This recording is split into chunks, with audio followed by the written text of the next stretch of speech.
عمده يا عمده، جايبه لك النهارده وصفه حلوه قوي، سهله وسريعه وكمان مش مكلفه. هي شكلها حلو بصراحة، أنا كمان نفسي آكل حاجة حلوة في رمضان النهاردة، بس كل ترندات رمضان أنا مش متشجع أجرب أي حاجة فيهم. أولا كده كده مش هينفع ناكلها، ثانيا غالية جدا. ليه حاجة 800 حلوة ب1000 وب2000 ليه؟ 800 أنا عايزك تكون اقتصادية. الحاجة الحلوة بتاعت النهاردة هتكلف 100 جنيه مثلا؟ ممكن اقل كمان. طب حلو جدا، يلا بينا. ورينا هتعملي إيه يا ستي؟ معانا هنا 2.5 كوباية جوز هند، وجوز الهند تقريبا الربع كيلو، ده ربع كيلو بحوالي 40 جنيه تقريبا، ب 40 جنيه مش فاكره قوي. لبست الجلافز. أيوه هي اللي لبس الجلافز، أنا ما لبستش، أنا زي ما أنا. ومعانا هنا شربات تقيل، اي شربات بقى، فايض من كنافه، فايض من بسبوسه. عايزه اقول لكم كمان ممكن عسل، لو انتوا عايزين تستخدموا عسل وتبقى حاجه صحيه برضو مفيش مشكله. انا هحط يعني ايه معلقتين 3 واشوف محتاجه تاني ولا لا. هجيب لك معلقة؟ لا انا هستخدم ايدي، ونعمله لغايه لما يبقى انا عارفه اجمعهم مع بعض. حلو قوي. ده بس هي لسه محتاج تاني. محتاجه تاني. ممكن تجيب لنا الفانيليا يا عماد؟ ماشي. هي الوصفه ما فيهاش فانيليا، بس انا بحب ريحه الفانيليا انت بتحب الجو دي؟ احنا لازم نجود، بس خلاص كفايه. انا بقول لك انت بتحب الجو دي. ونزود شويه شربات تقال تاني.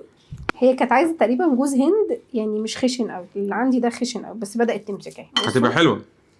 بصوا ماسكه نفسها، فكده بالنسبه لي هي تمام جدا. ونجيب صينيه بقى حاطين فيها ورقه زبده، ودهنين ورقه زبده زيت، طبعا ورقه الزبده كله مغشوش اليومين دول. ونجيب اي فناجين عندنا او اي بوله، اي حاجه مدوره، اي حاجه مدوره. والفنجان بتاعي هحط فيه ستريتش او كيس بلاستيك او اي حاجه عشان خاطر اعرف اطلعه بسهوله. ونجيب بقى حبه من جوز الهند اللي فيه شربات، ونضغط عليه بالشكل ده. يعني هحط مثلا 3/4 الفنجان مثلا، وهديله ضغطه، لازم اضغط عليه كويس عشان ما يفكش مني. بصوا بالشكل ده. وبعد كده بمنتهى البساطه اروح شاده الكيس بتاعي،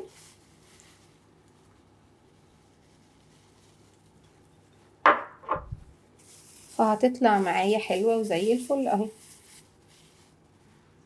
دي سهله. ايوه. واحط الكيس تاني. هجرب انا مره بقى. نجرب بقى. الدور عليا. وانا لازم اكبس جامد؟ مش ده كتير اللي انت حط شويه صغيرين تاني. لا اهو خلاص مش حاطط تاني خلاص. حط شويه عشان تبقى عاليه سيكه. ما تعرفش تقف من غير ما تعدل عليا. لا مش عارفش انا حال المتجوزين دول. اهو كده تمام يا ريس اهو. اضغط عليهم كويس. اهو انا لو ضغطت اكتر من كده هفعصهم. لا عادي، احنا عايزين نفعصهم. ماشي تمام اهو. بصوا ضغطه كويسه وشكلهم ممتاز اهو. وبعدين نرمينا ايه؟ نسحب بقى، نسحب القفه دي كده اهو اهو، ونشد كده. طلعت معانا بمنتهى السهوله ايه، فعلا طلعت بسهوله جدا يعني. بعدين يا اختي واضح ان انا ما ضغطتش جامد يعني. ايوه انت ما ضغطتش جامد. هرجع اعيدها تاني. بصي بتاعتي حلوه ازاي. انا بتاعتي واضح ان انا ما سمعتش الكلام للاخر. لو سمحتوا يا جماعه بسمعوا كلام نرمين. هي قالت تضغط وانا اللي يعني استقليت في الضغطه، وكانت النتيجه انها فكت عندي وطلعت معاها حلوه. خليت شكلي مش حلو. لا اهو عايزين ضغطت المره دي. شد بقى كده، اسحب اهو. ونطلعها. برافو عليا. عماد انت حته طالعه وحته نازله. بقول لك ايه، انا لا بالنسبه لي اظبطها ده لو كده سمحت. عظمه والله. لا اظبطها والله عشان كده شكلها عظمه. حلو. والله عظمه. منقوره من هنا. يا جماعه بذمتكم دي فيها حاجه اهي، مالها جميله والله جميله. لازم تبقى مستوي عشان ما تبقى، عشان لما نيجي نزينها مش بقول هتبقى لك انا حلوه. هطلع من الفيديو بتاعك ده. انت مش كل ما اعمل معاكي فيديو تضحكي عليا. ده ايه الجوازه دي؟ معلش. خليكي حلوه كده. جوزك لو يعمل حاجه حتى لو باظت نص بوظان منه، الله ينور برافو عليك. لا عشان تبقى شكلها حلو في الفينش. ما اعرفش انا بتطبليش ليه. هو لا تطبل لي يا جماعه. تقريبا انا كمان قلبت الكيس وعملت الكيس، فالكيس نفسه لزه ونيتي كلها لزات. واضح ان انا نسيت انا كنت ماسكها ازاي. انا مضطر انسحب واسيبها تكملهم. بصوا اهو، يعني قال انا مضطر، عمل واحده وفي الاخر قال انا مضطر، وهروح اكملهم كلهم بنفس الطريقه. وده شكلهم بعد ما شكلتهم. ايوه. خليكم متفقين معايا انا اللي شكلتهم. ايوه. وبعدين دلوقتي بقى هنروح ندخلهم الفرن على درجه حراره 180 لمده 20-25 دقيقه، لغايه لما يبداوا بس ايه ياخدوا لون كده ويبقوا ايه يدوا بدايه الحمار. ما تسودهمش. بدايه مش عايز اقول له يعني، انا شفت الوصفه بدايه ما يحمروا بس. احنا بس عايزينهم ياخدوا لون ذهبي بس وكمان كده. الجوز الهند يدي طعم احلى. بس كده نروح ندخلهم الفرن ونرجع لكم. بصوا شكلهم بعد ما خرج من الفرن، خدوا معانا حوالي تلت ساعة. واخر كام دقيقة كده شغلنا الشواية عشان ياخدوا لون جميل كده. شكلهم تحفة بصراحة. بصوا معايا هنا شوكولاتة خام، انا سيحتها في الميكروويف وحطيت لها معلقة كبيرة زيت عشان اديها لمعة، وكمان عشان اخفف الشوكولاتة شوية، ونقلبها كويس جدا.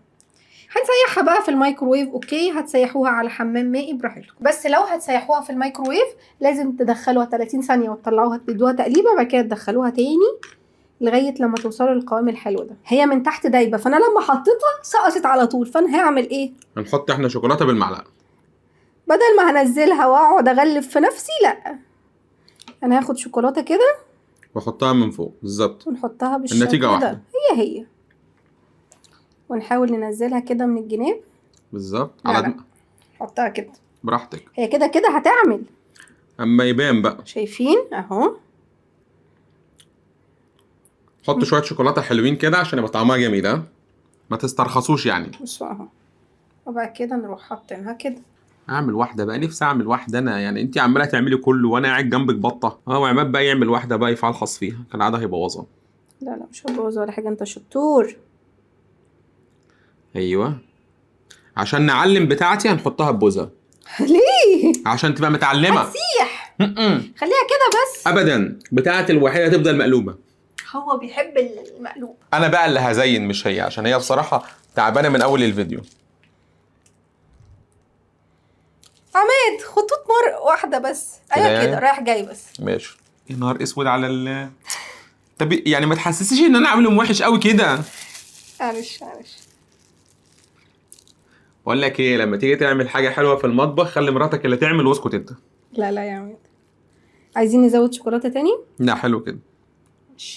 في دي مثلا ممكن نزود على دي، عشان دي كده بقلظت. دي بوظت بتوع. عايز تبقلظ ايه؟ دي ودي عشان دي انا حاسس عليها قليل. ايوه دي بقى كمان. ايوه خدي بقى اللي انت عملتيهم بالطول بالعرض. ليه يا عماد؟ بامانه بالعرض. ايوه كده. ايوه احنا كده لخبطنا شكلهم. ده بيشبك شكلها حلو، بيت سبايدر مان. هندخلهم التلاجة 5 دقايق كده، 10 دقايق لغايه لما يجمدوا. وبعدين نرجع لكم بعد ما يكونوا بقى جمدوا وندوق معاكم ونقول لكم الاخباريه. وده شكلهم بعد ما بردوا. لا نفرجهم بقى، لا فرجي بقى يعني، حسسيني بقيمه اللي انا تعبت وجبته. يا نهاري، يا نهار على الجمال. شيل الشوكولاته الزياده. خطيره. طلعي لي واحده ليا. ايوه طلعي واحده ليا. بصوا بقى، انا ايه، نشيل الشوكولاته بس الزياده. انا بصراحه مش قادر يا نرمين، انا هستناك عشان ندوق مع بعض. اوكي بصوا، ندوق بقى مع بعض.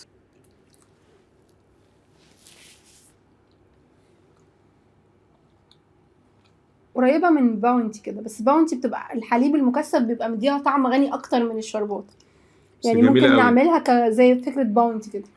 للامانه جميله قوي، حلوه قوي فعلا يعني. طب بجد تستاهل كل كلمه ايجابيه انا قلتها في اول الفيديو، بجد حلوه قوي. الناس اللي بتعشق جوز الهند هتحبها، والناس اللي بتحب باونتي هتحبها جدا. سهله وخفيفه، وكمان حاجه حلوه سريعه. عجبتني بجد. نتمنى فيديو النهارده يكون عجبكم، ولو عجبكم ما تنسوش تعملوا فولو للصفحه وتشتركوا معانا على اليوتيوب لو بتتابعونا من على منصه اليوتيوب، وكمان تعملوا لايك للفيديو، ونشوفكم مع تجربه جديده. باي باي.